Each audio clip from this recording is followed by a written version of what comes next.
All right, guys, I'm going to hit you up again. Can you guys hear me? Do we have any sound this time? Probably not. Can you hear what I'm saying? Can you hear what I'm saying? Yes, no, maybe. 5x5. Carl, wake up.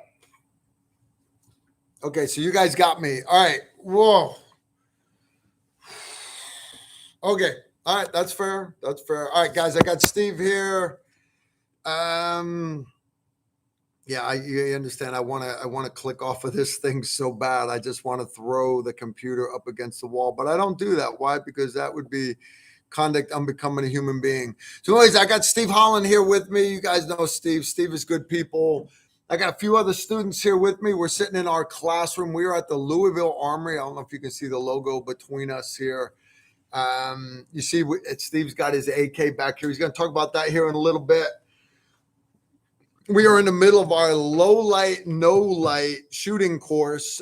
They did some work with pistol flashlight, rifle flashlights today. And now we have been doing night vision. I've got brand new Gen 3s and Gen 2 Plus PVS 14s, couple sets of binos, stuff like that. Some of them have, they're brand new. They're allowed to buy them if they want to after the fact. Great course. The D-balls finally showed up.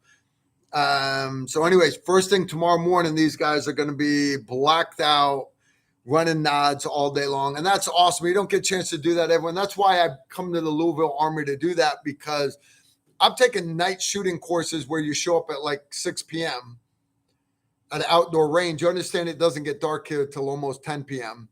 So now you're training for 2 hours in the dark, and then everybody's tired.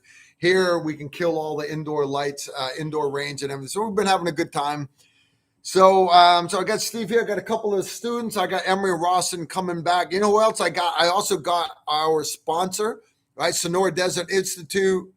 All right, guys, if you're not familiar with SDI, they're an online school that focuses on courses relevant to firearms. So let's say you want to get an associate's degree or a certificate for firearm training.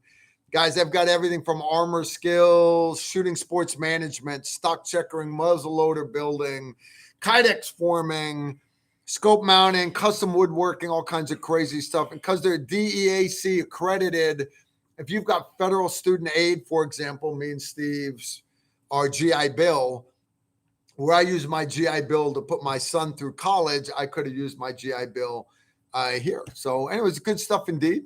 You guys interested in checking out classes like that? You don't have to get a degree. If you just want to learn a little bit more about stock checkering, take a class. You do it online. Kind of cool. Check it out. SDI, Sonora Desert Institute.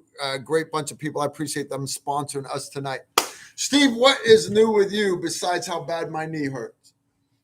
Basically, listen to you whine how bad your knee hurts all day long. I'm sorry, all guys. Day long. I'm taking all my meds. He managed. He managed. Tylenol, we got the training and done. then Motrin, and then Tylenol, and then Motrin, and then Tylenol, and then Motrin. And I'm washing it down now with 2 X's, and it's not helping my knee any. We had a great day of training, guys. Emery was leading off on the instruction. Ross, secondary instructor. I'm just like managing guys, making sure they stay safe, pointing out errors, that kind of thing. And a really great day of training. I mean, Carl started off in the classroom. It was awesome. I was learning some things in regards to using nods, because most of my nod work, even though I would do moving with night vision goggles, most of my nod work was on a sniper rifle. Yeah. So Isn't it cool that we can still learn? Oh, yeah, I learn every day. I'm never Yeah. too old to learn. So I appreciate you saying that, Steve. Carl, you're a good instructor, man. You're a great instructor. And I try. I always, and that's why I appreciate when that. the guys were talking about, had they ever been to Thunder Ranch, I said, I've been to Thunder Ranch about 9 times. Different courses, because you always learn something new, or you learn something that you had learned before and had forgotten. So I always take the opportunity to learn something new whenever and however, the opportunity presents itself, especially in the tactical world, in the firearms world, and in the survival world. Big Fezzig, guys, what I'm doing is I'm getting questions from my moderators. If you guys have questions, you notice Super Chat's still not turned on yet. It's supposed to be, but YouTube, for some reason, they don't like me. We'll see. We'll see. We'll be able to do Super Chat down the road. For right now, you got questions, to put them in the peanut gallery, what we call the asylum, and then my moderators will send them to me or Steve. One here from Big Fezzig. How's Carl's knee? Let me just say my knee is incredibly terrible right now. They told me I'm supposed to stay off of it. Like when I mentioned to the lady doing physical therapy that I was going to Louisville to teach a 2-day shooting class, she's like, no, you're not. I said, you're right. I'm not. I'm going to go to Louisville and I'm going to teach a class, but I'm going to do it while I'm sitting with my leg elevated the whole day. Yeah, that didn't work out. So while they were out at the range, I literally came out here. My ice pack is still, I wish my ice pack was still cold. But I laid on the floor and I put my leg up on the chair. Brutal. My other ice pack is in the hotel room in my little mini fridge up in the freezer. Because when I get home, I'm gonna put ice on it, and it's been a rough day. It has. Big Fuzzy, I appreciate you asking. I'm fine, guys. Rehab goes well. It's just pain. You know, more important is that we have a good class for the clients here. Rehab will be fine. I'm not beating the hell out of I'm not parachuting. I'm sitting here talking to you guys. We got another one here from the Gustache, 2531. His mom must have had a metric shit ton of kids if she had to end each one of their names with a 4-digit number. Can you imagine how big of a family that is? The Gustache, 2531. I figured that's his real name. That's what he uses. No? Maybe not. It might not be his real name. Be cool. Hey, sir, semicolon. I live behind enemy lines in California. I want to take a road trip to a pistol carbine road trip in Texas. When are you going to post the next dates? Excellent question.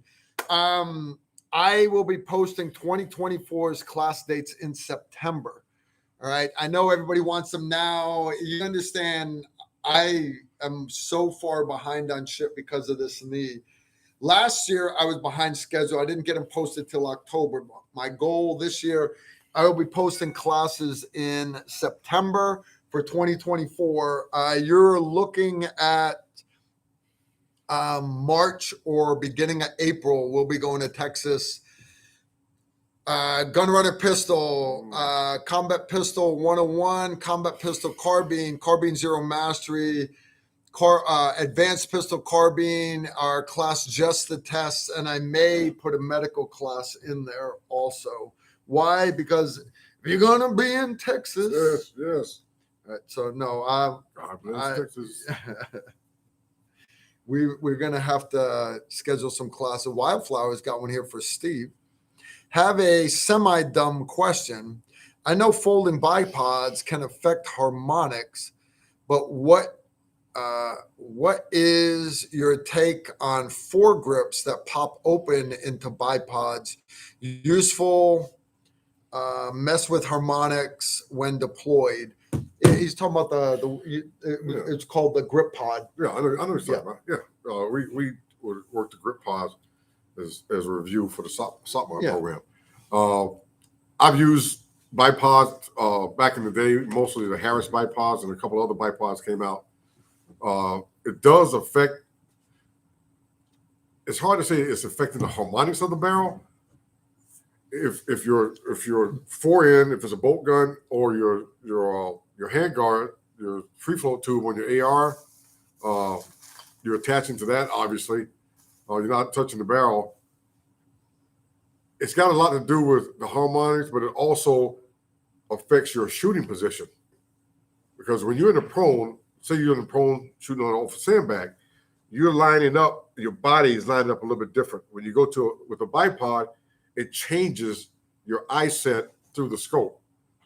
And we reviewed that quite a few times when I was running sniper school in Fort Campbell. And basically, the solution was shoot both ways and understand that when I attach a bipod, it's causing a 1 minute shift in my aim at the 2 o'clock position. So basically, what I would do when I attached my bipod, I knew if I'm aiming, I had to make a counter adjustment on where the reticle was because of how the bipod affected not only the harmonics but the position of my body through the scope.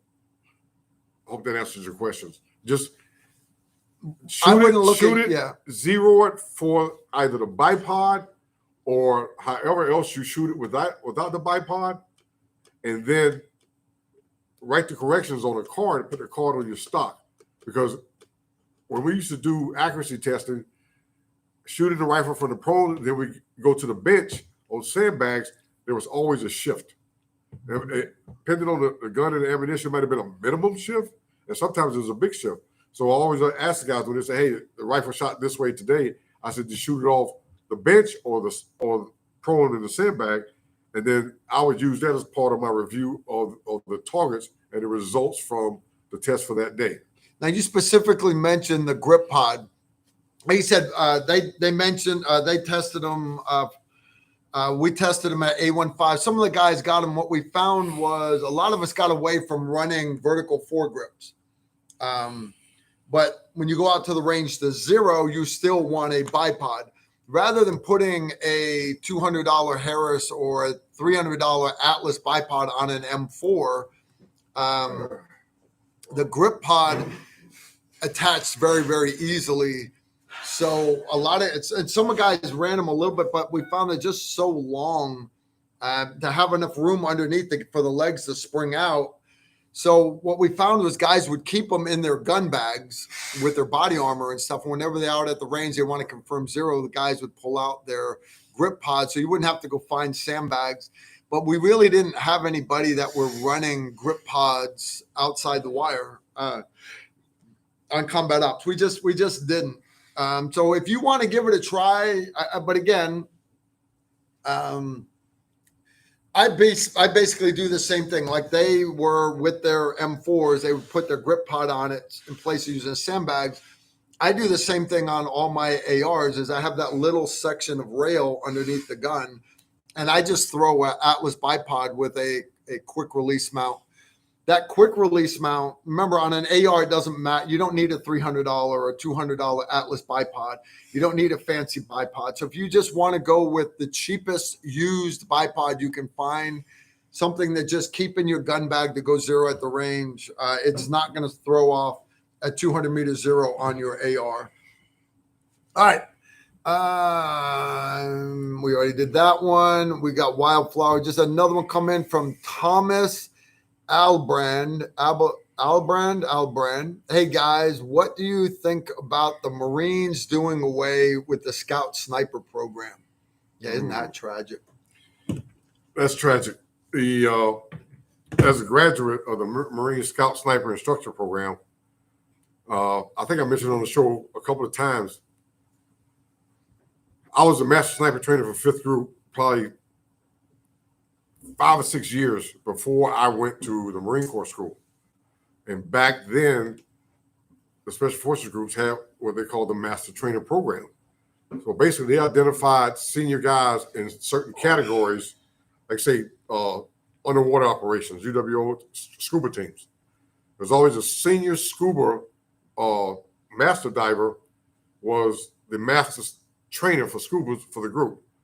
Free fall, the senior free fall jump master in the group, mostly guys that have been on the Golden Knights. Whiskey 4, Whiskey 8, Whiskey 7, Whiskey 8, and Whiskey 9. Okay.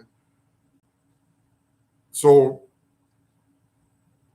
being a master sniper trainer, I actually passed the opportunity, my first opportunity to go to Ranger School. I was like, I'm finally going to Ranger School. I'm training up.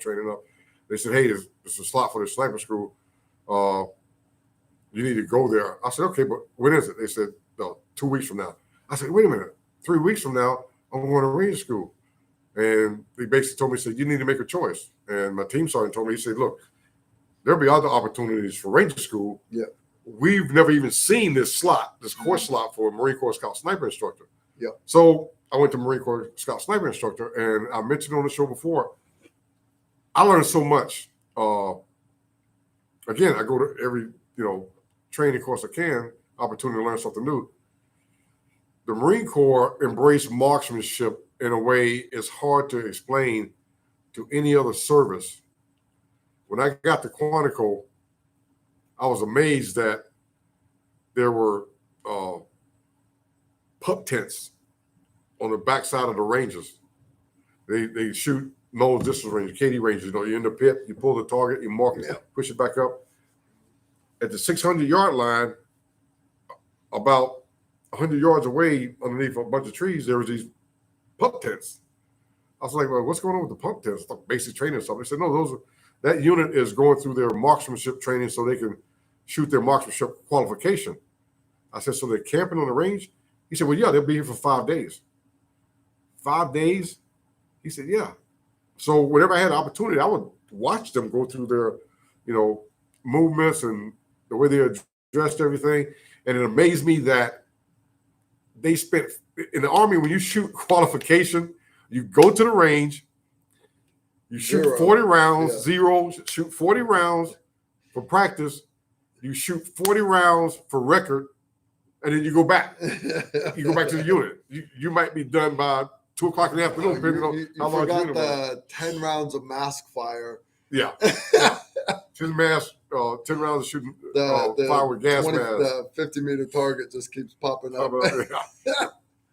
And I was just amazed and listening to the block of instruction, watching the Marine Corps shooters actually sling up and use a sling. The Army does not use a sling for nothing more than carrying a weapon. It's a weapon in the Marine Corps, the services, and the firearm in the civilian world. I was impressed. I mean, it was true marksmanship. 8 weeks of Marine Corps Scout Sniper School. I learned so much on snaps and movers. It was the small things that they would teach you about your body position, what happens when you actually fire around, how the body moves in a certain way, barrel whip, barrel harmonics, reading wind. Reading wind was incredible for me. I mean, I was a good shooter. They took me to another level. And I will always, if anybody asked me, I said, of all the services, the Marine Corps, when it comes to shooting, pure shooting, are the best there are. And no hit on the Special Forces community, the Ranger community, the Army Infantry, the Airborne.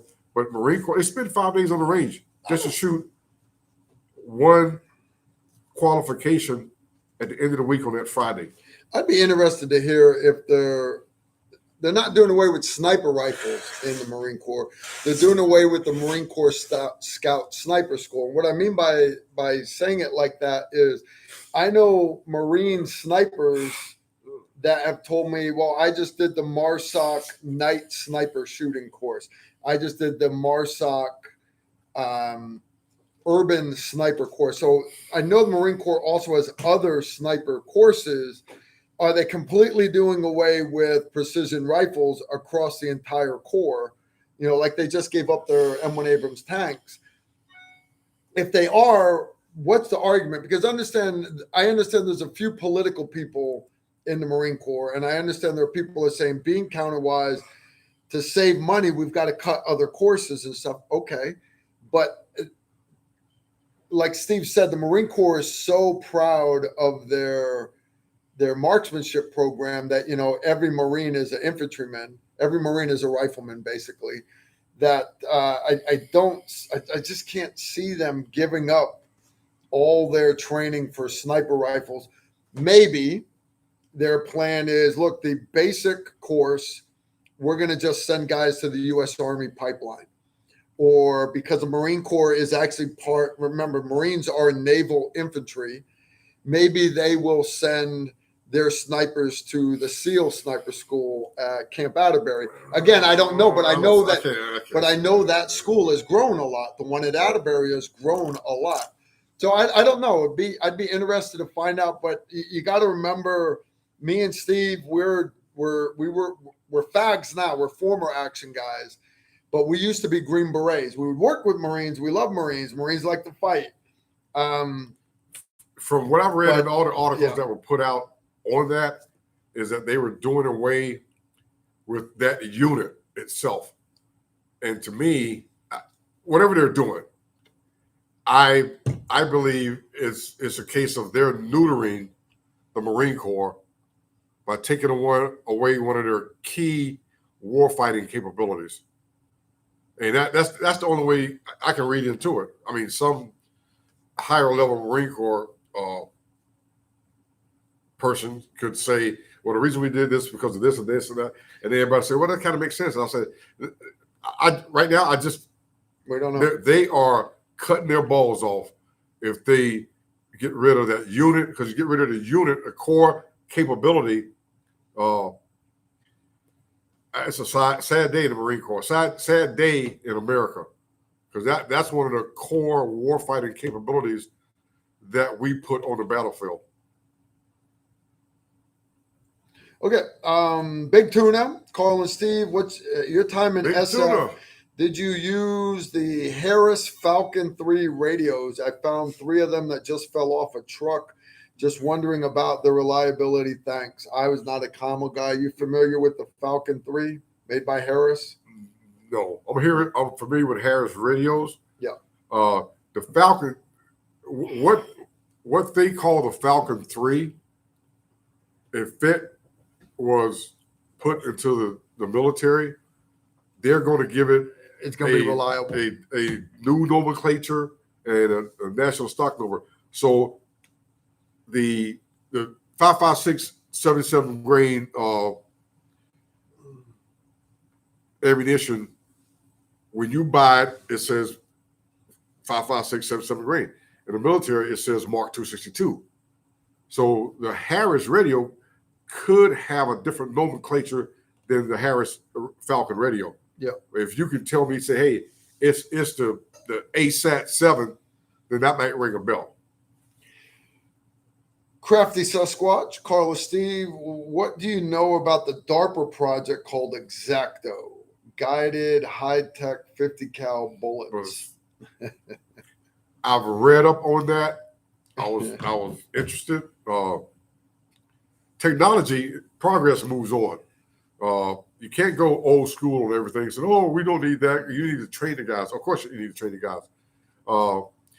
These programs like DARPA, the RDT&E programs, research development, test and evaluation, they look for capabilities and technology for the next war, the next fight. A lot of times they waste a lot of money. I could tell you list of programs that were funded for millions of dollars. Nothing went to the warfighter, and then when they failed, they jumped to the next thing. In the politics, you have lobbyists. In RDT&E, in the services, you have hobbyists.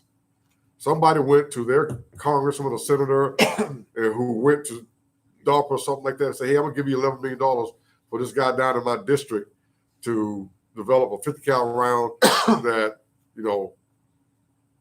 Yogi Bear can shoot it, and it's going to hit a bad guy in a mile. And we don't have to train guys in marksmanship. It's always failed. Yeah. But I don't know anything specific about the program itself, what I've read and what they say the capability will be. Keyword will be. Look up the OICW, OCSW, the ACR. $350 million per program. Warfighters got nothing. Yeah. Operation White Feather. That was about $275 million for a laser that would read the wind at the target. Failed. Money going out. Just go. Well, not just go. They went somewhere. Somebody's artillery shells, 155. They had ones called a copperhead, and you'd put a laser on a target. The copperhead coming in would pick up the laser. Fins would be popped out on the round, and it would steer its way in. That's basically what they're talking about with this 50 cal round, is scaling it down. So when you shoot it at the target, it goes and hits the target. One, how does it know that that's the target and it's not the guy next to him or it's not the guy behind him. How you do that? That copperhead round, which is expensive as shit, by the way, it couldn't tell. So what it was doing was when it reached max ordnance coming out, it would look for that coded laser that artillery RFO was shooting. Correct code, it would home in on it. All right. Shrinking all that down.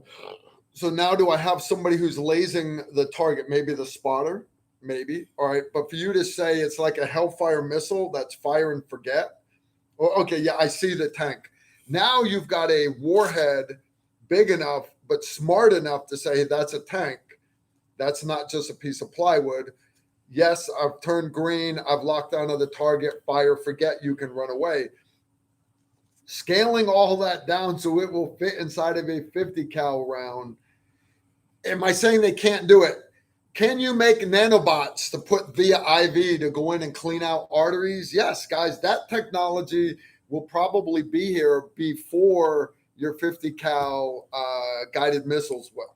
Well, right? But it's not here yet. It's not, because I've read up on it all. So it depends on the aggressiveness of the program and the program managers.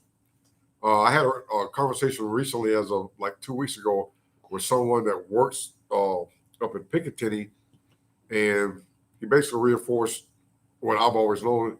You got hobbyists that they get dumped on these programs by their senators and their congressmen, and they say, "Hey, it's congressional funded. You can only use it for this thing, and you can only do that with RDT&E.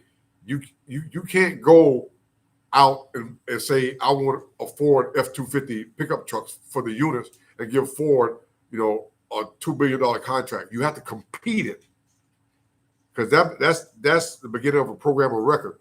But RDT&E, you can say, we want to see if it's possible. Keyword being if.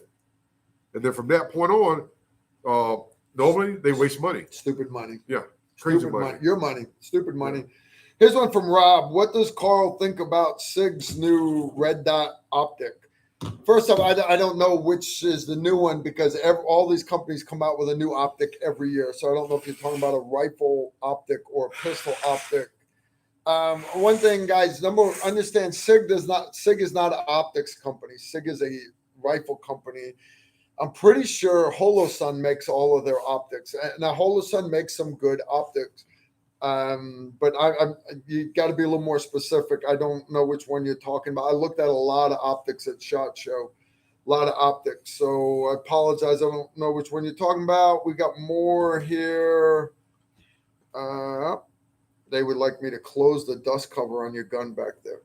Susan, question for Carl. I already did it.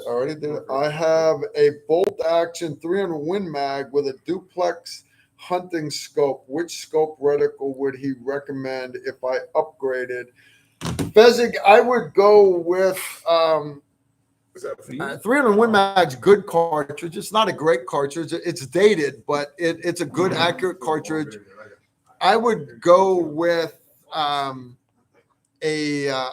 I'd go with a scope that had a grid in it, or a BDC that you could dial dope in. There's nobody that makes BDC reticles for 300 Win Mags, and most BDC reticles are a little off in extreme circumstances anyways. So go on like a mill reticle or an MOA reticle. You guys know I use Primary Arms a lot because I like the guy that designs the reticles, and because they've really come a long way. Primary Arms makes some good scopes, but they've got I think the Apollo or Hera, but they've got some good reticles. 300 Win Mag, a lot more recoil, so you're going to have to go with tougher scopes. In other words, you're going to want to go with their GLX line, or a PLX line. It's going to cost you a little more. The reason why I say that is their SLX line. That's their budget conscious, made in China. All right.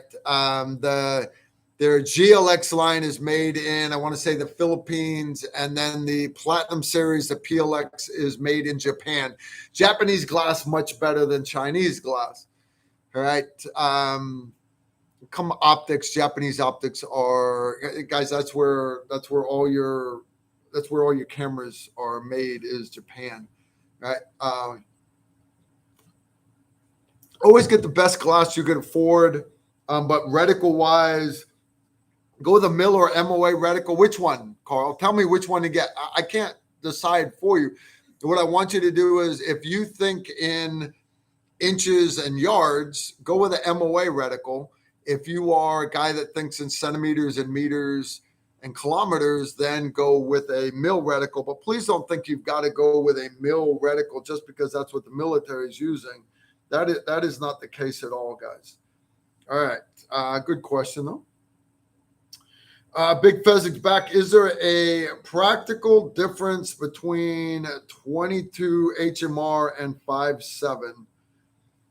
WMR. I'm sorry. WMR. Honest, I don't know. Guys, the 5.56 is already a underpowered varmint round. It does okay on two-legged mammals because we're basically big varmints. An example, watch what's happening in Chicago, Baltimore, all these cities, and there's all these varmints running around, right? So 5.56 works, but when you start going to shorter rounds, everybody think, well, now I can fit it in a pistol. It's just as awesome as my AR is. It's not. It's 22 long rifle with a little more ass behind it, not a lot of more ass behind it, just a little bit. So I don't have enough experience with those two cartridges to tell you the difference between them. All right, we got a few more questions have come in. Without further ado, Carl, Straylock Pro shooting app has been sanctioned due to the Russian-Ukraine war. What shooting app for the smartphone do you like? Straylock Pro is not bad. Me personally, I run Applied Ballistics Mobile. Now I have to run ATRAG. I have to run Straylock. I have to run all these other apps in case students show up at class with that. But the one on my phone, guys, right there is Applied. That's my Applied Ballistics. All right, so I can go. There's an update available. No, I hit the wrong button. So I'll take my two guns that are in there right now. My 338. Right, I got my different kinds of ammo. We'll pick my Burger hybrids. It's populating data. How's it populating data? There's no weather station in here. It's pulling it off the internet. Why? Because there are weather stations all around this place. And then I can go. I know it's hard for you guys to see that because of the light, but sorry, I'm trying to make it so you guys can see it. But basically, I can plug in distance to the target. We'll say 1,000 meters. I got a wind at 3.1 miles an hour, and my direction is coming from 8. We'll say my wind's coming from 8 o'clock. All right. And I'm sorry, from 3 o'clock. So I need to hold up 6.1 mils. I need to aim right 0.2 mils for wind, which is not very much. And you can do your movers. It allows you to change everything. This program I like because, one, that's what we were using in the military, but this is the mobile app. It doesn't have your loophole formula, some of the other stuff that the military needs. But this, to me, is what I have found has been the most user-friendly for you guys and me. So that's what I'm going to push you to is Applied Ballistics Mobile. All right, there's one more. Braden 507, Carl and Steve going to a 5-day one rifle competition in February, 2 days of clearing rooms, 3 days of hiking the targets from 200 to 1,000 meters, have a 16-inch 5.58. Should I switch barrel lengths or caliber? 5-day competition. The first 2 days are clearing rooms. A one rifle competition, going to a 5-day one rifle competition. Never heard of such. Go with what you know. 16-inch 5. Yes, 5.56. He meant 5.56. Okay. 16 inches is a good intermediate. Understand if you've got targets out to 1,000 meters, don't even shoot out. Save your ammo. And now here's why I say that, because a 16-inch you're not hitting at 1,000 meters. Will you eventually hit the steel plate at 1,000? Of course you will. The problem, though, is if this is anything like the ITRC, they used to do it at Gillette, Wyoming. I'd bring my snipers out there. 2-gun competition. You and your partner, you each had pistols. I would run my SR-25. Tom Heckins would run the 300 Win Mag. We'd go compete as a team. Each time you hit the target, you got you got 40 points for a first round hit, but you got 20 points for a second round hit. A third round hit, you got 20 points for the hit, but you lost 10 points for every miss. I want that to sink in, because if you're shooting 5.56 at 1,000-meter target, and by the way, there's like 9 steel plates out there, you'd have guys coming back. Benny Cooley and John Paul, the guy that owns JP Enterprise, they took top shooter with a score of like, I want to say they had a score of like 600 points. My team, right at the end, there were teams finishing the competition with scores of not negative 400 points, negative 800 points, because they'd get out there and they thought they were awesome, but every miss minuses 10 points. And you'd move, and every time you got to a shooting station, you could take zeros for those targets, it's not getting any points, and you could move on. But you shot at them, man, minus 10 points every miss, minus 10 points. Me and my buddies, we would always crush the in-close stuff. They had a shoot house that you could shoot that had like 100 pieces of steel. They had another high volume event where you ran up the mountain, and every plate of steel, you could shoot 4 times, 10 points per hit. And then after you reached to the top, that's where you cleared the shoot house. It was, and that had to be done with pistol. And we took top shooter on that one event. But yeah, we got crushed on everything else because our 300 Win Mag was shot out, and me trying to do 308 shots at 1,000-meter targets and 45-mile-an-hour winds with Todd spotting, it just didn't lead to high scores for us. It just so. Anyways, do your research on the competition. Talk to people that have done it last year. But honestly, go with what you know. I wouldn't buy a special gun and a special barrel just to go shoot 5 days. Is something you're probably not set up to do anyways. So have fun with it. Don't worry about competitions. You never go to a competition to take first place. I don't, anyways. I don't go to competitions. But he doesn't go to competition to take first place if Barry Duke's going to be there. The Moby Dick. Oh, straight like pro. Hey, guys. Do we still have sound? Can you guys hear us? Can you guys hear us okay? I bet you they're watching the other show. You guys are watching the original one. The original one, right? Yeah. Michael Johnson's here. Question, Carl. What do you use your short barrel 308 AR for? Get well soon. I appreciate it.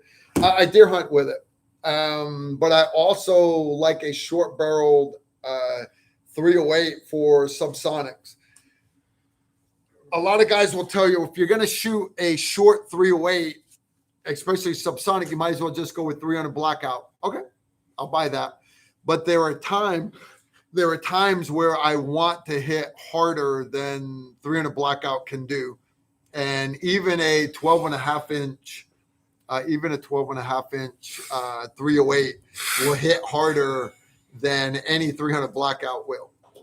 Absolutely. But because it's shorter, it allows me the option to deer hunt with it with a suppressor. It's still not any longer than some of these 22-inch ARs out there. And it's a good brush gun. It's good for me to walk through the woods with. Am I doing any competitions with it? It all depends whether you consider fighting for your life a competition or not. It would be one of my go-to rifles for sure. Michael Rosales, what do you think of Alpha 44 caliber? Think of a 44 caliber pistol caliber carbine. If you can use that 6.5 barrel, it stops things. What about with a stock and foregrip CQB? Would that work? 44 caliber. You understand when Clint gets up there and he goes, I know what you're thinking, punk. Did he fire 6 shots or only 5? But being this is a 44 Magnum, the most powerful handgun in the world, and will blow your head clean off. You got to ask yourself one thing. Do I feel lucky? Well, do you, punk? It's funny, right? It's funny. And as far as handguns go, it's extremely powerful. Let's look at lever guns, my guys that deer hunt. There's a lot of guys that deer hunt lever guns. So some guys use 30-30s. Some guys use lever action 44 Magnums. And they'll tell you it's a good brush gun. What that means is it's good for about 25 yards, right? The 44 Magnum, big bullet, but it's big for pistol, but it is extremely underpowered as far as rifles go. A 30-30 is a rifle cartridge. Look performance-wise of a 30-30, which you guys would not even consider for CQB. Look at the performance that a 30-30 does compared to a 44 Magnum, and you'll be like, I know why Carl doesn't have a lever action in 44 anymore. So if that's what you want to run, if you're a 44 handgun guy and you want a pistol caliber carbine that runs the same ammo because you're trying to keep everything the same, I'll buy that part of your argument. But there's just there are better other choices out there. It's also hard to find 44 Magnum ammo now. No, seriously, go out and you go to anywhere. You go to Academy Sports, walk in, and there on the floor is 250,000 rounds of 5.56. There's 100,000 rounds of 9mm. There's 3 boxes of 25 44 Magnum. They carry all of them for us old guys that want to go in. Like I'm always buying 38 special for my lever gun. It's a 38. It's a 357 Magnum lever gun, but I can run 38 specials through it for practicing. That's what I do. So I'm always snatching it up. But while I'm buying it, I'm like, man, I'm buying every box of 38 special here. But I look down one shelf and there's 100,000 rounds of 9mm. Right? I like cartridges to fight with that I can get on a regular basis. All right. Next one. Baymonk, Steve, what is the best bullet available in the SPC for hog deer hunting? I think he's talking your 6.8 SPC. Did we have any beer left? Can I get one more from you? I'm dying. The best load that I could think of, if I'm going hog hunting, would probably be, a book I shouldn't, but crack me. Would probably be, in my opinion, the Nosler Accubon. And the reason I say that, one, it's a bonded bullet. When you're hunting hogs, hogs have that shoulder plate, that gristle. You have that gristle. And that's the medical. A good friend of mine, the gristle. Very, very good friend of mine, Don Alexander, he hunts hogs in Texas often. Don works for a thermal company. They take their product to Texas, and he's told me for the last 12 years, the 110 grain Hornady Accubon 6.8 SPC is a hog slayer. And I'm talking Don, 3 days, 52 hogs, so he's got some background knowledge on what works. Next to that, I would probably enter it, 6.8 SPC loads with the Barnes bullets. I think it's the triple shock and the triple shock. That should work pretty good. I I don't think you go wrong with the Hornet AccuBond though. Hope that helps. There you go. All right, I got another question here from Zipper88. When is your next night vision class? I'll be putting them classes on the calendar in September. You guys having fun at this class yet? Yes. Yes.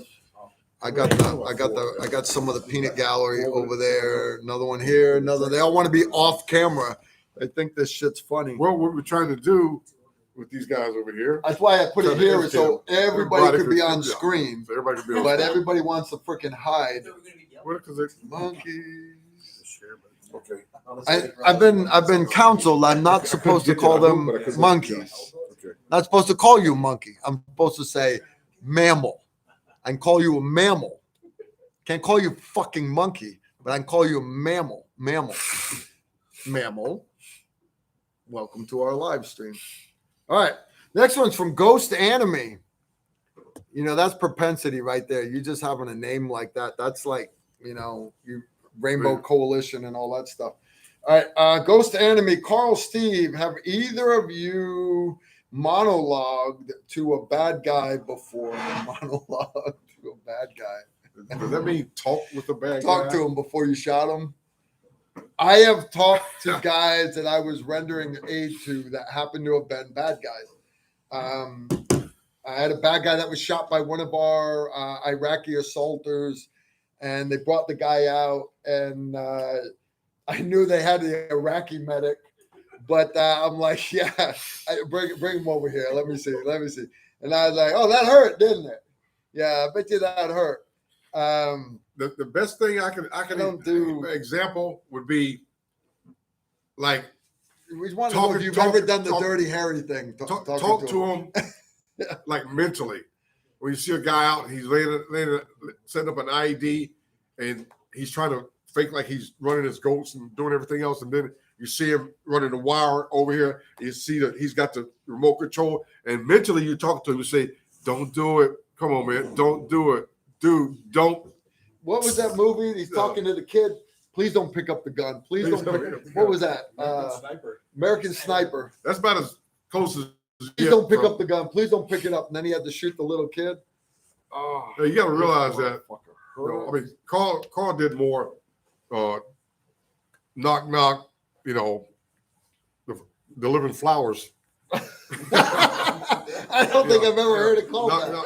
Carl delivered more flowers. What is it, Carnation here or whatever the place thing used to be? What are the flowers for? Your funeral. Yeah, it's more. For me, it's more mental. Like, man, Is that ice pack cold at all? One incident, one of my guys hit a RPG gun, No, it's just slimy. and his loader. Oh, it's colder than my leg is. Your typical 3 rocket pack on his back. The rocket gunner, went down, and the loader ran over, getting ready to pick up the RPG-7. And mentally, you said, "Man, please don't pick up that RPG-7." And then he picks it up. He's like, "Did you not see what just happened to the guy?" And then so you think it to him, and then he's like, "I'm gonna give him a break. Please don't put a rocket into the loader, the launcher you just picked up." And he reaches over his back and he pulls out a rocket. And you're thinking, "Dude, did you not hear me? I mean, you're 700 meters away, but you're like, did you not hear me? I'm reaching out to you. I'm trying, And I have talked to prisoners that I have taken. I've not, and again, bad guys, but I've never done the dirty Harry. No, that's the whole monologue. I don't agree with monologues because the more you talk, the better chance I'm going to get the drop on you. But one thing I will tell you is when I roll bad guys up, I'm always insanely polite to them. And I'm sincere when I say that because you understand a soldier on a battlefield, whether he is fighting for the Iraqi military or the Afghani or the Russian or the Ukrainian or whatever. And I know I was taught to hate Russian soldiers. I got that. Back in the day when I went through basic, all of the, all the Ivans I was told were all 6'9" tall, and they were all bad guys. And fast forward, the wall comes down. We're in Kuwait, and my company's doing airborne ops in Kuwait. Well, they got a few Spetsnaz guys from the Russian embassy to come jump with us. And so we gave them American jump wings. I got actually Russian jump wings, not Soviet Union jump wings, but I actually got Russian jump wings and foreign jump wings. I got like 5 sets of foreign jump wings, but 8. No, it doesn't matter. But what I learned from those guys was not how to parachute, because I sure the hell wasn't going to jump out of one of their planes. Fuck that. Yeah. But what I found, though, was they're soldiers just like we are. And no matter what your politicians tell you to do, they're the bad guy. They're not. They're the evil and you're the good. No, the politicians are the ones that are evil guys. It's not the soldiers on the ground. That's just the truth. That's the truth. So fast forward, the towers fall. We go to Afghanistan. There was a hit we did. Bridget and Kelly were the 2 targets. We did a simultaneous hit on them. And I was the one sniper up on the hill with Condor. And Don Alexander, there's one Tony Pryor got a Silver Star. That's a good story. Don Alexander, he just mentioned Don Alexander. Don Alexander had half the company with Tony Pryor, their assault troop. They hit the other target while we were hitting Bridget. And it was right out of Safartek, our hostage rescue school, blowing the charges on the assault countdown, everything, flashbang. As soon as the first charge went off, everybody squirting out the windows and everything. But I'm watching guys with the rifles, and he doesn't have a gun. He's barefoot in a man dress running through the snow. I'm not worried about him. As long as he don't pick up a gun, I tell the AC-130 to watch that guy. Next guy. Well, one of them ran right up the hill, and then I'm like, this guy's going to come right up me. My red dots in his forehead the whole time. And then he stopped and jumped into a foxhole that was below me. I didn't even know was there. And I'm looking, I'm like, if he pulls up a Dishka, if he pulls up a PK, I don't care if he pulls up a frag grenade, I'm going to ventilate the back of this guy's head. But he didn't. He just was cowering. There's 4 inches of snow everywhere. He's barefoot in his fucking man dress. So he is a bad guy who's been involved in attacking all these other units. So what do? Well, I can't leave him there because eventually he's going to maneuver to where there are guns. So we got sector secure. They're doing priorities work on target. Watch me. And I'm going to walk down. I didn't even put my body armor back on. I just start tiptoeing down on this guy. And which was funny because the other target over, a Dishka opened up. I had a tracer pass in front of me. I start turning my head sideways. Another tracer passed in front of me. I turned my head a little more. The third tracer passed behind me. Now, you understand, in between 2 tracers are 4 more bullets. 4 more bullets. So what I should have done was drop to the ground and started sucking my thumb. But instead, I just kind of cringed a little bit. And I thought to myself, Carl, when you get home, you really need to spoil yourself a little bit more. And I kept tiptoeing down. I got down to this guy, went up, SR-25, muzzle thump right to the back of the noggin, pinned him down, chicken winged the guy, and zip tied him. Had the guy come down, help me pull security. And while I'm searching him, I don't speak Pashtun. He spoke enough Arabic, and I spoke enough Arabic. He didn't speak a lick of English. That I basically used my little Arabic and his little Arabic, and me being as polite as possible, because this was just some scared kid. He was maybe 25, 30 years old, little pencil mustache, scared to death. Why? Because American stormtroopers just swept through their whole compound in 3/4 of a second flat. Remember, they've been planning on defending this thing on the mountain for 100 years.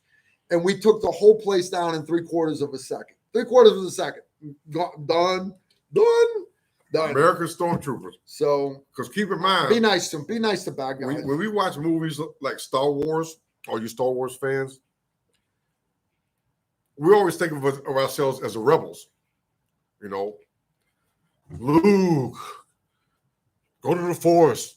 use the Force. And we're always like, yeah, Luke Skywalker. We're like, Luke Skywalker, Chewbacca. That kind of thing. Luke, I didn't pull out. I am your father. So we were down in Djibouti one time, and the USS John F. Kennedy was transitioning into the Red Sea. So you look at the map, this thing called Google, it's a search engine.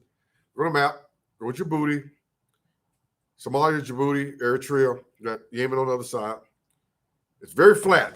And this one area, which is the hottest area I've ever been to, they say, Steve, the reason you're so hot, and this Toyota Land Cruiser is cranking this air conditioner as hard as it can, but it's still 98 degrees here, because this is the hottest spot on the earth.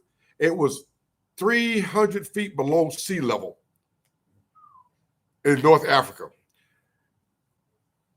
The U.S., you hear the news say an aircraft carrier was sent to this place. An aircraft carrier does not travel by itself. Okay, you got I'm going out here because there's a gangbangers and drug gang down there on that block. Well, it ain't just one banger. Okay, take your chances. When an aircraft carrier shows up, as they say on the news, it's a task force. There are destroyers, there are missile frigates, there are tenders. You guys aren't leaving. Oh no. No, yeah, look at them. Rawson and Emery just from walked in. The Djiboutians, Djiboutians point of view, they see this aircraft carrier offshore. This thing is a mile offshore. It was taller than anything they had in the whole country. I mean, you look at it, this thing, aircraft carrier is what, like 25 stories tall? And the guy goes, Steve, how many people are on there? I go, about 5,000. He goes, there's not 5,000 people in the country of Djibouti. I said, yeah. He says, what are those other ships? I said, well, it's a task force. I explained it to him. And he goes, you guys are like Darth Vader. He said, and that's like the Empire battle cruiser coming up in Star Wars. And we always look at ourselves as Luke Skywalker, the rebels. No. When they see us, they go, the Empire is here. Isn't that sad, though? Stormtroopers. Because we always see ourselves as the good guys. Yeah. We do. Yeah. But the reality is most of the world, they think that the U.S. causes most of the problems. And here's my whole thing is, number one, shut your pie hole. Number two, the only reason why most of these other countries have any free trade at all is because at the end of World War II, the U.S. said, we're not playing your empire stuff anymore. Your British Empire, French, we're not playing that anymore. The U.S. will have free trade with whoever we want. You don't need to build up your Navy. We will build up our Navy. You'll support our Navy. And that's how it happened. But by us having our free trade, that gave everybody else free trade also. So as much as there was a French guy that bitched that there was some hurricane somewhere and, all these other countries are sending helicopters with aid. The Americans, they send an aircraft carrier and a bunch of fools. An aircraft carrier has got 2 hospitals on it, guys. Yeah, it can generate, I don't know how many hundreds of thousands of gallons of fresh water every day. It's got fleets of helicopters to move casualties and aid to and from shore. That one aircraft carrier, because it doesn't travel by itself, brought more aid than all those other countries put together. So for all my Frenchmen watching, you're welcome. There we go. You're welcome. We'll visit in June. I'm actually going to France in June, guys. I'm going to go jump into Normandy for the 80th anniversary of the D-Day invasion. Emery Morgenstern's coming with me. So is Nikolai Erickson, my son. You guys know him as the cool dude that runs our live streams when they're not all ghetto on a laptop. All right. We'll try to get Rawson to go with us maybe. Todd Simmons says he's coming. what shit? Mark Nooch. You guys know Mark Nooch from Yeah. 12 Strong, one of the horse soldiers. He's the captain. Mark Nooch is going to go with us. Kyle Lamb, not Kyle Lamb, Rick Lamb. Rick Lamb is going. There's going to be a bunch of people going. It's going to be a great, great time. You guys are all welcome to come with us. You just got to join the Round Canopy parachuting team. I'll put you through airborne school in March. I will not be there this October because I got some boo-boo. I got boo-boo, and they're not going to let me parachute in October. So we are going to, I'm doing my Patreon course in October. Well, remember the movie 12 Strong should have really been entitled 13 Strong. The 13th warrior on that mission Randy was Worth. Randy Rawhide Worth, who, as a Wrangler from Wyoming, trained all the special forces teams over there in Afghanistan on how to ride Afghan ponies, the saddles, the whole thing. Well, that night before the mission launched, Randy was double checking all the loads on the ponies, and he happened to get behind a pony that was a Democrat pony, and that Democrat pony kicked Randy in the face hard. Real that's hard. why Randy's not in that book. He's that's actually why in the book, but he's at the beginning of the book. Yeah, he's in the beginning of the book. But that's why the movie's called 12 Strong instead of 13 Strong. Because Randy got medevac that night straight to Germany. And he just went through his last surgery about 5 years ago to repair his sinuses, his face. And that pony was like, that's an Afghan pony on opium. All right. So it's like, hey, that American behind me, I will fix this. Right, poor Randy. They think it's going to be 13 strong. It's going to be 12. Poor Randy. He don't Hey, what a great chance. American. What a great man. We love you, Randy. If you're out there watching in Montana, Randy's teaching survival classes to Gold Star families out of Montana. That's why you haven't seen him with us for a while. So, Randy, we miss you. Be safe, be careful, and not be dangerous. See you when you get back. Guys, you know we miss Randy. We are at 9:13 already, brother. We have been an hour and 14 minutes already. Oh, there was 25 minutes trying to get the audio fixed. Yeah, I know. You're right. Hey, guys, here's the deal. I'm going to take a break. I'm going to go rest my knee a little bit. Yeah, there's no couches here. I'm screwed.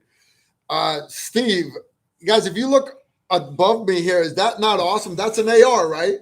Look at that magazine. Is that like a 45 round magazine? No, that is actually a 7.62 by 39, your AK rounds in a AR platform. I'm gonna let Steve talk about it.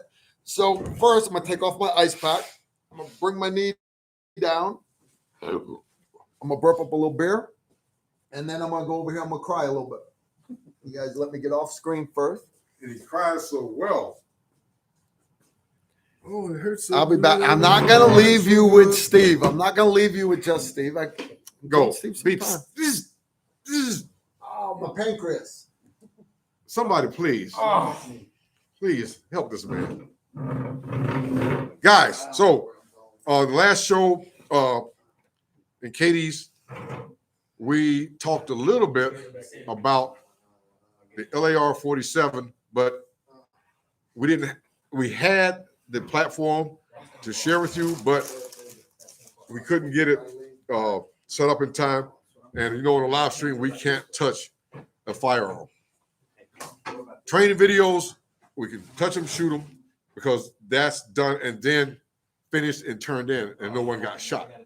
Someone on YouTube in a live stream, 80 shot himself or somebody else, and now they monitored this hard.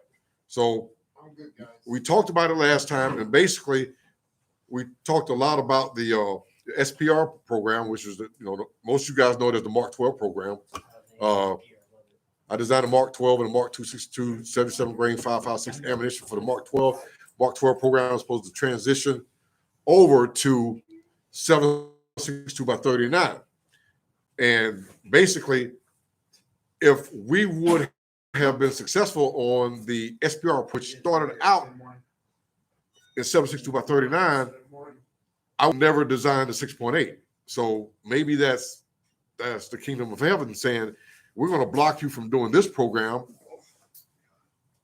and put you on the path to develop this ammunition, because you won't be allowed to have an AR and 7.62 by 39. And the intent was when we deploy overseas and we're working with indigenous forces of that country and we're separated from other U.S. forces, most of the time our ammunition gets flown in, airdropped in, pallets pushed from helicopters with parachutes and stuff like that. Maybe now they're delivering with drones. Who knows?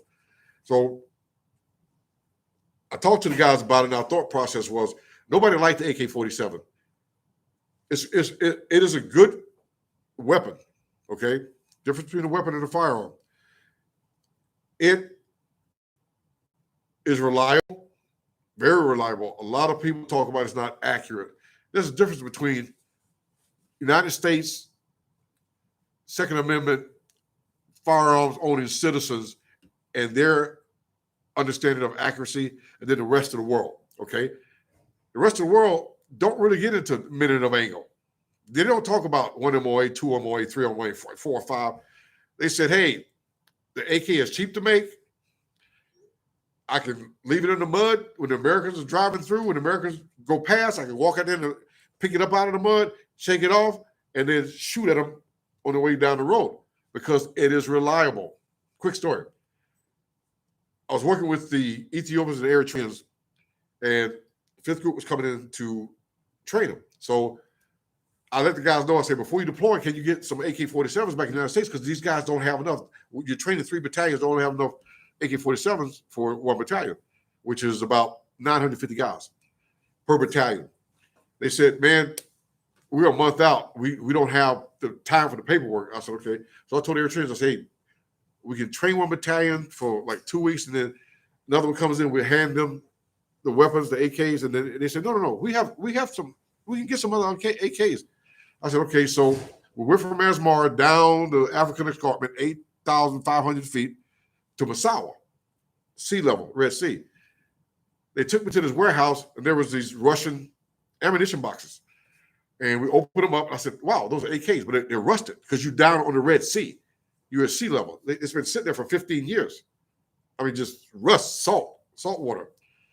I said, okay, I want to try something. So I told the guys, hey, guys, bring a bunch of cans of WD-40 on this flight. I'm talking about a pallet load of WD-40. So they flew in, and basically what we did was we formed a line with the battalions, and one guy would pick up the AK-47 out of the box, pass it to a guy, and the guy would spray down the barrel, spray around the bolt, pull the bolt carrier back, and spray that if it would come back.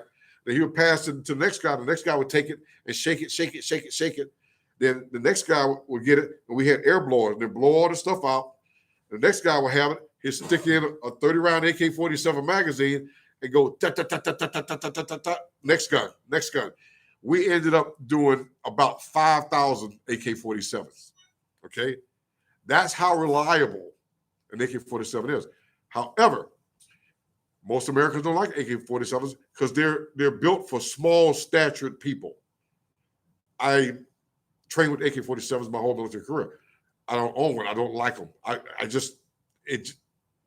Maybe I'm an accuracy nut myself, but I'm trying to deny it. But basically, we got all that working. Interesting point is, there's a bunch of other weapons boxes set up on the side in the attached warehouse, same crates. I said, well, we got more weapons over here. The guys said, no, those are not weapons. Those are Russians. I said, no, I know they're Russian weapon boxes, but I'm saying get more AK. He said, no, those are Russians. I said, okay, Batman, riddle me this. Same color box, same size, everything else. He goes, yeah. I said, well, can I take a look? He goes, yeah. We go over, they pry the top of the box off, and there's a Russian body in the box. The box is about 46 inches long, and the knees were cut off. And I said, okay. I said, so all these boxes I'm looking at in this warehouse, and there was about 1,200 boxes. Those are all Russians. He said, yes. We killed them in the war against the Derg and the Russians. And then we told the Russians, your soldiers died, come get them. And they wouldn't come get them. We had no place to put them. So we cut their legs off, put them in a box. And I was like, okay, I'm going to turn around and go back in another room. So I went back to the other room. I said, hey, what am I going to say? It's 15 years ago. So basically, Americans love the AR-15s. So the part of the SPR program was to have an AR-15 type platform that was 5.56. But once we got on the ground with the indigenous soldiers, we can use the AK-47 magazine and their ammunition that was already in place. During the program, a solicitation was put out to industry, firearms industry, to make a platform. And after everything said and done, Robinson Armaments of Phoenix, Arizona, won the contract for the first SPR, called an SPR-V variant. Look it up, Google, search engine, SPR-V. Well, during that process, the powers to be at NSWC Crane in Indiana decided that they were going to give a second contract to Nice Armament, which wasn't supposed to happen because this was a combat mission needs statement requirement, which said spend the money for the requirement and award a contract. Well, of course, Crane, they love, Nice Armament. So they gave him a $1 contract, which we knew what was going to happen. Nice Armament was going to take it over.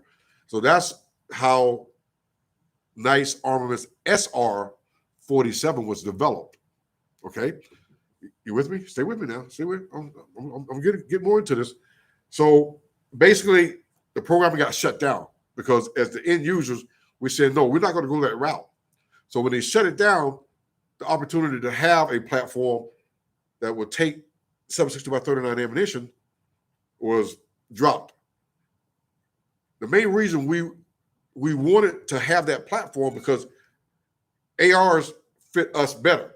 And the SOCMOD program, which myself, Waltman, and a couple other people, the Navy SEALs, gosh dang it, I'll think of the name in a minute. Steve, We wanted to be able to put lights, lasers, and everything else, but we wanted AK-47 ammunition to work with indigenous people. But we also knew that the AK-47 ammo, 123 grain, 7.62 at .311 bore size, was more lethal than our 5.56 ammo because we experienced it across the spectrum of war since I got in 1978. Our guys get hit with AK-47 rounds, they're out of the fight. We hit their guys 4 or 5 rounds of 5.56, they're still running at us. So the intent was use AK-47 ammunition. The hidden intent was more lethality, but you can't say you want more lethality because they tell you, it's against the law of land warfare. So out of all this, Rock River Arms out of Illinois, look them up. Do your research now. I'll tell you, I'm not going to give you every answer. They developed an AR-15 platform that takes 7.62 by 39 ammunition and works with the AK-47 magazine.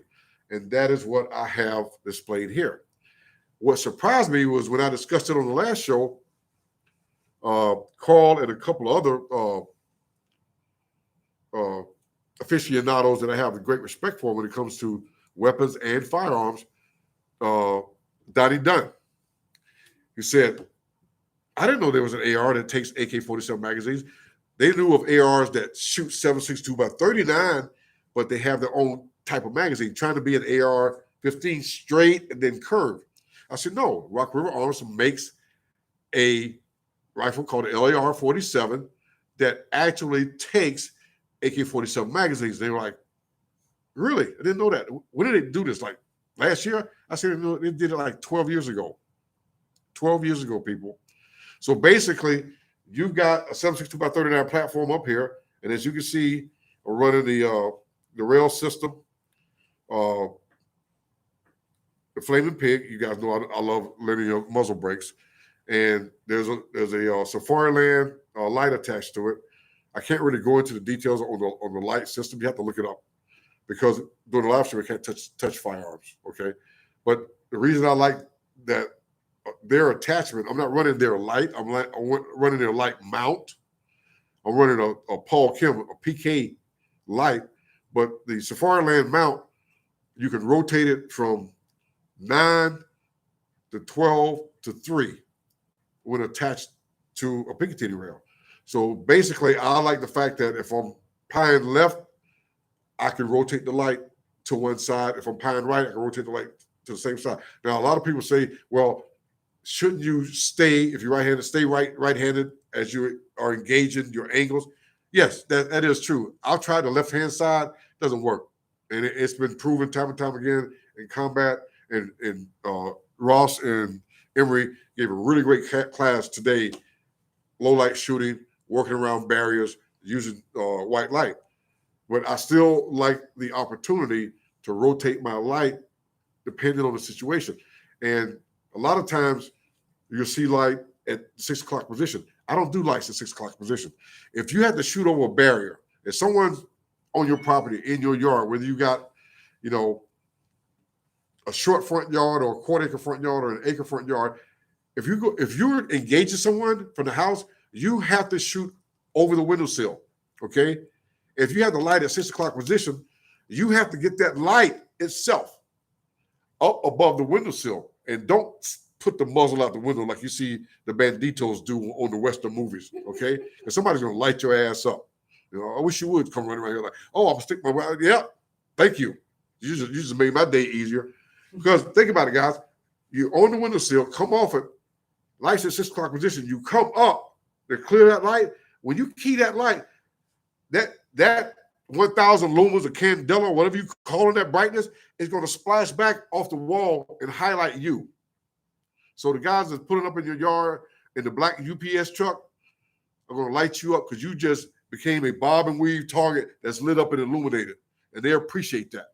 So I like to rotate my light depending on what the tactical situation. I can stay right-handed, okay? But I work hard to avoid backsplash. We talked a lot, Emory talked a lot about today about accidental discharge, not with the weapon, the firearm, and ammunition, but accidental discharge with the light.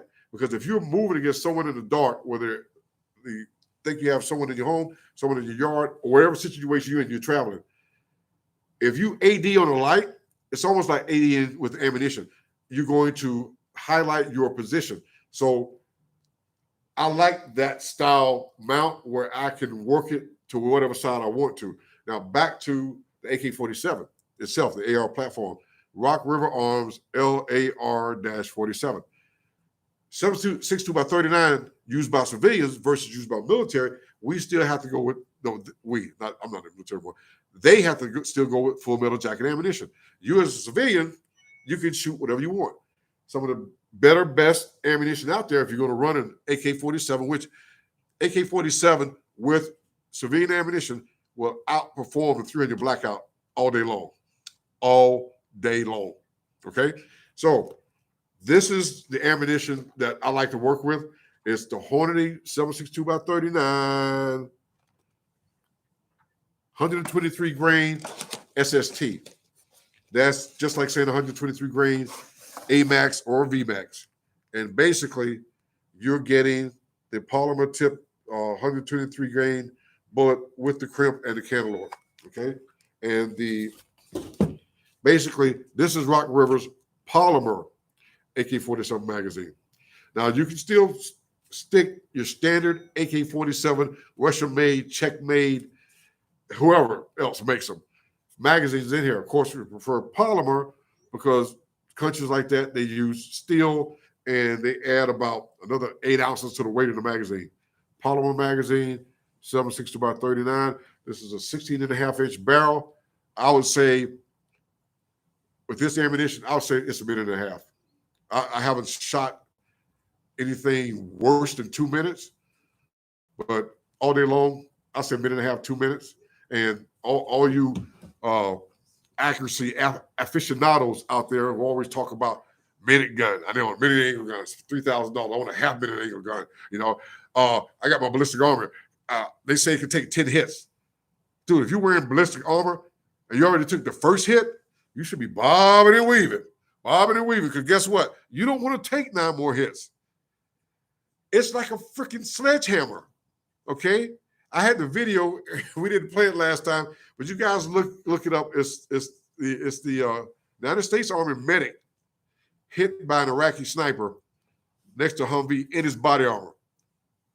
And the ISIS guys, Al-Qaeda, they're filming it for their propaganda, and you can hear the guy saying, talking in Arabic. All of a sudden, you hit a shot, you see the medic standing there, boom, he drops out of the picture. He's down, he's hit. And the Al-Qaeda sniper, he said, Allah Akbar, Allah Akbar. All of a sudden, the medic stands up, he's looking around, then he runs behind to the backside of the APC. You don't want to take hits on your body armor plate at all. Much less, my plate is guaranteed for 10 hits. You lost your mind. Bob and weave. I'm telling you, it works every time. So you can shoot this with standard Russian, Czech, all that cheap ammunition you all bought when living in your mom's and grandma's basement, and you took those 10 cans of Russian ammo, went out in the woods and dug it up and put the can in there. Then the next time your grandma give you some money, you buy another can, you walk out there and you dig it up, and not realizing that every time you walk out there in the woods, you're creating a deer trail. So when people come looking for the stuff you dug and hid, they're like, wait, there's a trail. Let's walk over here and see where the trail ends. Oh, it ends with some fresh grass packed on top. Shaking my head, people, just shaking my head. So what are your questions in regards to an AR-15 platform? And I'm not saying that there's not other AR-15 platforms out there in 7.62 by 39. There are. I know of quite a few because I worked the program on the SOCOM. Are there others out there that take the actual AK-47 magazine? I think there might be one or two. Having not ever reviewed the other ones that might exist, I can't speak to it. I can only speak to this platform right here. And it runs. And I read the reviews a couple of weeks ago when I knew I was going to talk about it. And I read some stuff online where guys were saying, the Rock River 7.62 by 39 is a piece of junk, is this, is that, is this and that, it's not. It's like Travis Rolfe said when he said some guy complained about his body armor. Travis had it, send the body armor back, and they found holes in the body armor, found out the guy was using the body armor for a backstop for targets on his range. Body armor is what we call life support system. You treat that like anything else that you're dealing with as that's life support. Okay, it's like your first aid pouch. You don't let other people throw your gear around. Okay, you don't take your body armor you're supposed to use to help possibly save your ass and use it as a backstop on a range with your buddies. Shaking my head, guys. So if there's something out there that you got an LAR-47 and it didn't work out for you, I don't know. This one, I've not had any problems with it. I have not had any problems. And guys, if you ask me the price, send a message, say, Steve, what's the price?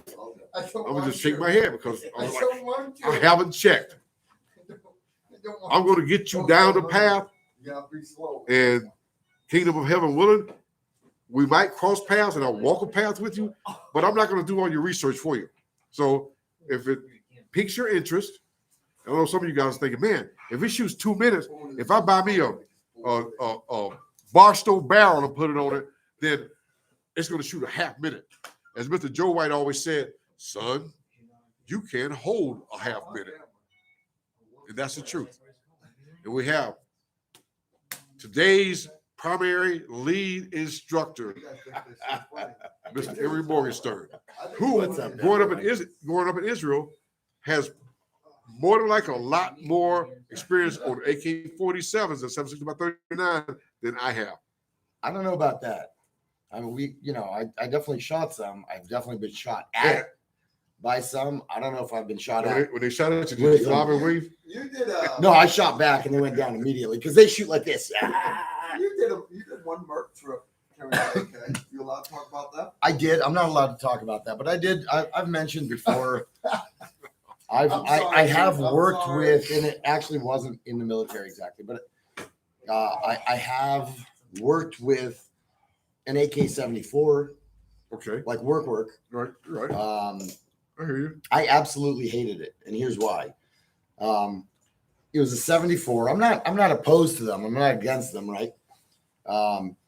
And for what we were doing, it was a necessary thing. It was the right tool for that job.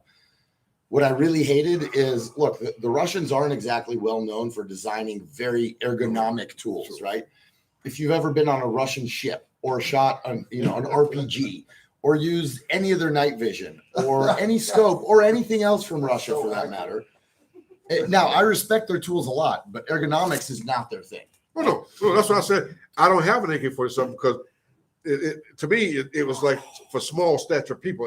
The stock is too short. The grip has a rigid. If you make any kind of assault type rifle out there, people, if you mimic the grip angle of a 1911, you can't go wrong. Oh, I You so cannot agree. go wrong. I so agree. You cannot go wrong. Yeah, absolutely. 1911s are supremely comfy. What my problem with the AK-74 specifically, especially with that idiotic muzzle device they have on there, it's all the weight's 6 feet from your body, right? It's all way up front, and all the bakelite and all that crap in the back. You're so strong. Oh, you stop it! I just thought it was horribly uncomfortable, and surprisingly, despite how front heavy it is, When you were it's got teaching terrible today, muzzle when you were lines. teaching today, did you say transition or transgender? I only say transgender. Roger that. I thought that's what you was. We working went at. there. Yeah, We yeah, just went yeah. there. Yeah, we We did. went there. Frag out. I so many jokes just came to mind, and I can't say them on the internet. Carl always tells us not to, in the F-bomb. The first 5 minutes, he's like, like a B-52 with the bomb bay over. Oh, fudgesicle! He's like a B-52 with the bomb bay doors open, and 500-pounders start coming out. All the flashette bombs.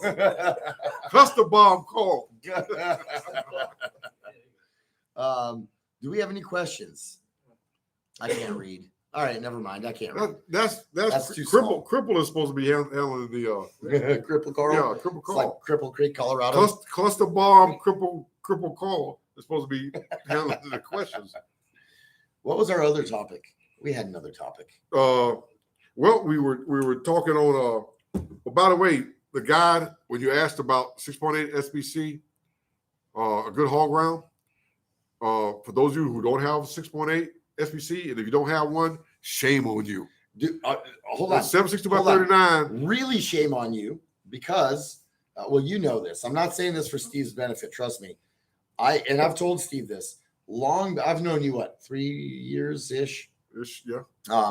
Long before I ever knew Steve. I got my first 6.8 in like 2008, Tell us about it. 2008, Speak 2009. to me. I got a Bushmaster Woo! 6.8 because it's what I could afford. John. It's what I could afford. And ammo was always kind of hard to find for it. And it always sucks to buy ammo, right?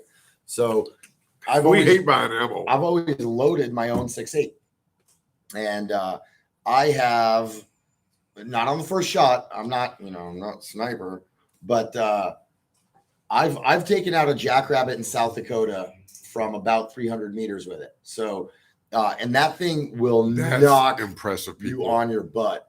It was like 4 rounds, but I hit it at 300-ish meters. It wasn't lased or anything, but it's my favorite round for sure because So I'm not gonna go there. yeah, I was about to say it was 300-ish 4 rounds. I was gonna say I got lucky. I'm not gonna say it. I got lucky. I'm not gonna say. Oh, you can't count. So it No, was no, probably I'm gonna say 28 meters. I was gonna say, is that a Jewish 300 meters or the rest of the world 300 Well, meters? we have a better system because meters are in tens, and as a sniper, you should know that. No, it was 300. I paced it, but I didn't laze it. I paced it to go pick up the thing. and do it. What size foot you got? It's not about the size of the foot. It's about the size of the other thing.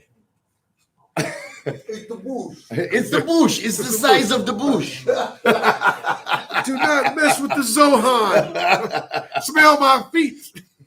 Don't mess with the Zohan. I do brush my teeth with hummus. But that's about it. Such a good movie. It's probably a That good. is a It's good movie. it's a good. You know what, it's a man? good abrasive. You know what, internet? Not that he would ever watch this, but I want to have Adam Sandler on the live stream with me. That would be awesome.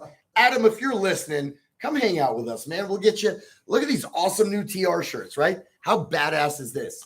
Hey, hey. Would Adam Let me see, Sandler let me would see, love let to me be see, on let me the see. show. Let me check and see. I'm gonna ask him if he's Is he watching. on your contacts? Oh, let me ask him. I Yo, Adam, know Steve. He's Adam, probably Adam. on it. Hit us up, man. Come on, I do This- the this- Hebrew thing with you. This is Zohan 2.0. We break bread. We'll break bread together. Smell my feet. Yeah. Oh my gosh. That was, you know what? We should after Adam Sandler comes on our podcast on our Live what stream. is called live stream, You understand? You've got 35 people watching. And Adam Sandler's probably is definitely not one of them. You know, but who knows? Actually, it's 169. Adam Sandler could be two of them. I'm just saying, he's got multiple accounts. Half those are bots. Russian bots, because we have an improvement on their stuff. Who's that shoot? Yeah, I think after he comes on the show, we're gonna do the Zohan 2 featuring the Tactical Rifleman Gang. We have Sularoo. We have all kinds of stupid You got characters. Look at this. You got Sularoo. You don't need Adam Sandler. That's true. Yeah, as much as I love Sue, he's not successful at anything. So That's successful at anything. I tell you what. Ooh, where's J? Man, I wish JB was here. He What? could tell the Sularoo tree climbing story. No, I'll tell you a Sularoo story. I'll tell you a Sularoo story. He definitely does not want me to put this on the internet. Oh, So I'm going to say it. Check this out, guys. Sue, ever since his little heart attack thing, you guys know he had a heart attack in my truck, right? So ever since his heart attack thing, he had, he's been thinking, and he decided that he's going to fence off this beautiful kind of part in the back of his house, and he's going to set it up and get some cows just for fun, get a couple of cows. Well, a couple of weeks ago, Sue and his wonderful wife, who really is a gem, they went to an auction and they picked up two heifers, right? Two little baby heifers, Baby cows. baby cows. Oh, Y'all were thinking girls. These are thinking No. like, Turn your filthy minds off. Anyway, here's the funny thing. This shit only happens to Sue, right? He comes back and figures out that one of them's a bull. He paid heifer prices for a bull. Only Sue. Only Sue. Why? Because it's Sue sucks to be me. It gets better because the heifer, he just wanted cows. He didn't want a bull. Well, the heifer is sick and dying. That is so awesome. God, I hope you're not watching this, Sue. Yeah. So that's Sularoo. Well, have you guys talked about the class today here yet? Peanut Gallery. Somebody come over here. Come on, Philip Wilson. Come on. Come Come sit on, I'll move Santa's over. lap. Come Yeah. sit- I'll clear you a spot right here. Come sit on Santa's lap. All right. This is Phil. I know he hates being called Phil, so I'll keep calling him Phil. All right, Phil. So, Did you just pass Was gas this- on the internet? so Damn. all right. Damn, dude. That was a good push. That was a burp. Damn, dude. Phil, have you ever used night vision before? Never even touched them. Never. Not even like at like, I've been to some of those military events up in the Yeah. DC. Yep. You can like sit in the helicopters and do all that kind of. Okay. They didn't have any night. Well, of course, it was a day. They didn't have any night vision Mhm. equipment. I've like sat behind a mod deuce. All right. So what'd you think? I'm like, first of all, Day one today. was it awkward for you? So today we didn't really shoot with night vision. That's tomorrow. We just messed around with it, and we're kind of learning how to mess with it and set it up. Yeah, the equipment is outstanding in terms of quality.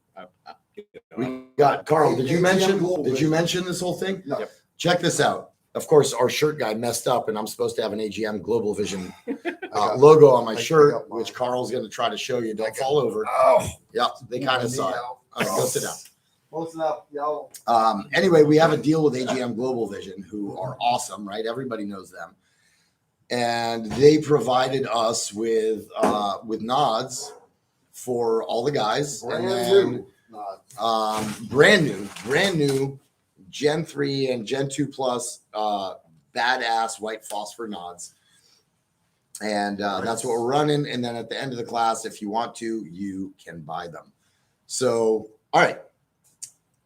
What'd you think? It was, How does it feel so far? Is it awkward? Did it blow your mind? It was exceedingly awkward when we first got started. You guys talked us through several different drills. I mean, very simple stuff. You know, it was very much skill building. Reading. Yeah, no, yeah, that was interesting. Is that a giveaway? That's not a giveaway. No, and so you know, we went out to the range, walked the range that we had been shooting at all day.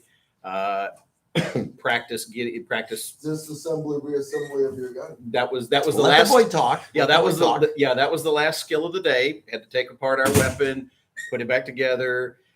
Did you feel like a dumbass? Under nods. Under nods. This Under is nods, a of dark course. classroom. Yeah. This is a dark classroom. All the lights were turned off, and the only tool that we had to see were the night vision. Don't say the only tool we had and then point at Carl. To see my helmet over there. So, all right. Did you bump into shit? Like, what does it feel like? It is very disoriented. One of the things you have to be very mindful is, you know, and Carl spoke at this at length during the class, is, you know, talking to us about how when you normally look at something, you just move your eyes, but you can't do that with the night vision goggles. You have to turn your head. Yeah, you're looking through a straw. Right. I mean, it's very much in terms of ergonomics. And I know that this is hard to see on a camera, but guys, this is very much the size of a toilet paper roll. Toilet paper too. It's a toilet paper roll, and you've got to get it lined up just right. It's got two different ways to focus it, so you've got to figure out which one, and you have to learn which one to use. It's set up. Right. Emery talked us through that. One of the things that I was incredibly impressed with was the ability to read with them on, and then when I took my weapon apart, if I held my head just right, all of the serial number, everything was just so crystal clear. I mean, it was just crystal clear. Especially on these Gen 3s. Yeah. So tomorrow what we're doing is we're going to start doing drills with pistol. We're going to start figuring out which eye you want to use, right? The whole idea, we're not doing cool guy stuff. We're getting you to actually get comfortable with this and figure out what's right for you guys individually. So you can run it on one eye or the other and aim with one eye or the other. So we're going to work some pistol drills, some rifle drills. Then we're going to the shoot house. We're going to do some movement stuff and give you guys stuff to actually focus on. Mind you, the problem with running nods isn't shooting, right? Shooting's about this much. The rest of your life wearing nods, you have to walk around, not trip on stuff, not step on a tripwire, right? While trying to keep quiet. You can't sit there and refocus all the time. You just got to get used to stuff. Your brain has to get used to seeing two completely different images when you're running a PVS 14. So tomorrow is going to be a fun day. A lot of shooting and then a lot of tripping over shit in the shoot house. Should be a ball. I'm going to try to film some stuff to make sure you guys feel like dumbasses. Give you a souvenir to go home with, right? Awesome. I may be planning a damsel in distress type of thing. We'll see. Oh, We'll see. he's gonna bring Allie. Yeah. Show the pants. All right. What else do you have to No add? force on Anything force else? tomorrow. No, it's not force No on force tomorrow. That's I'm not another having these class. Brand new nods get shot by a ETM. every time I bring new gear and I do force on force stuff, Something things gets- break. Yeah. Lots of things Yeah, break. he gave me back here's your EOTech. Hey, Z broke your That was it. EOTech, All right, man. Z broke my Z didn't break your EOTech. It was my fault probably, but I did break Maxim defenses, a couple of EOTechs. All my flashlights always break. Yeah, it's fun. All right. Who else? Y'all got something to say? Class No? is awesome. You need to train here. Class is awesome. You All need to train here. I'll take it. I'm gonna wrap this up, guys. Do it. Because my knees killing me. I love y'all, and I know y'all would go for 3 hours if I let you. We've got 155 of y'all. You understand? You've been listening to Steve Holland and Emery for 2 hours. Y'all got issues. You know, I can't listen And to they've these been guys. listening to you for how long? 5 years. 5 years, baby. 5 years. All right, okay. I love you. You know I do love you. All right, we've had a good live stream tonight, guys. The last couple of weeks, I've apologized. I want to apologize that I have not been in my best form. This knee is wearing me out. I got to put my ice pack back in the freezer so I can have it here in class tomorrow. I got another one back at the hotel room. I got to put this leg up. It sucks, but the show must go on. So that's what I'm working at doing. Shh, don't tell the little old ladies at rehab that I'm not staying off of it because they'll be pissed at me. I will bounce back. Recovery is going well for those of you that are concerned and have been asking. Been a few questions in here. One question that came in right at the end here was somebody asked, without further ado, Carl, Steve, have you ever gotten a phone call after a live stream warning you that you are getting too close to sensitive information? No, you don't. Sometimes we dabble around the edge of things that are classified. For example, Steve won't talk about Project Greenlight because But I will. but that's because Steve signed a non-disclosure agreement to not talk about Project Greenlight. Uh-oh. I never signed it. Never signed it. All of the information I have is open source. You guys can go onto Wikipedia and look up Project Greenlight. And what you'll see there is a picture of a Green Beret skydiving with a freaking nuke strapped to his legs, 85-pound nuclear device. And that was back during the Cold War. That was Project Greenlight. That's Steve Holland. The guy, that And was Randy. what Steve did back in the day. Randy too. Yeah, and Don Alexander. It was a real world mission back then. It was, and Tomahawk cruise missiles have replaced that. Okay, but there's lots of programs like that.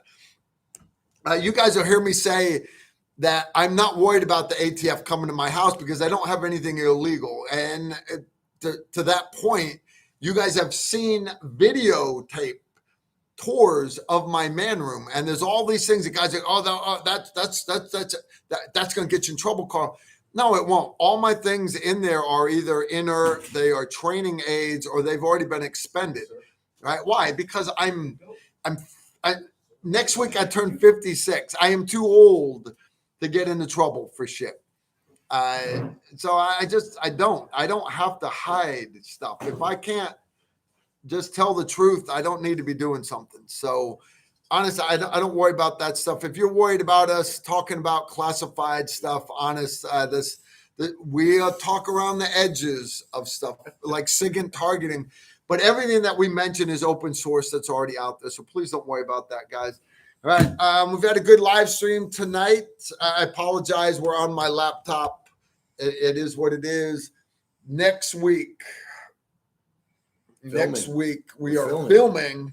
So we will be doing a live stream back at the Tactical Rifleman Studio, my office. And my son will set it up. He'll make it nice and pretty. And here's a pitch. Guys. Sign up for gun runner classes, please. Yeah. Previously, they talked about the price of the 47. Dude, really? This is important. Bill, It's the president of Rock River Home. fucking dumbass. What's the price? Anyway, he's sitting here talking on the phone. Guys, Gunrunner 1 pistol is in August, and I'm embarrassed by how many of y'all have signed up for it already. The class is not full. The class is not even half full yet. And hands down, this is one of the best pistol classes out there. And I don't run it. I'm not one of the instructors. It's Emery and Chad Mormon, and it is a great, great course. If you are a bad pistol shooter and you want to get better, if you are a good pistol shooter, you want to get better. If you are a pro pistol shooter and you want to fine tune your pistol shooting skills, Gun Runner Pistol is the class for you. Next one coming up is in August. At Montgomery County Shooting Complex. It's mid-August, and I need more people to sign up for it. We have another one, Gun Runner Pistol, we are doing in October in Texas, right before our Patreon course. You do not have to be a patron to come to the Gun Runner Pistol. That class that one's about half full right now. I still have room for more people to sign up. I'm not worried about that one because all my patrons at the last minute will end up signing up. It's too bad. We actually jump one on of it. our guys here was at the Gun Runner Carbine. He's not in this room right now, but maybe we'll get his opinion. He was saying it was decent.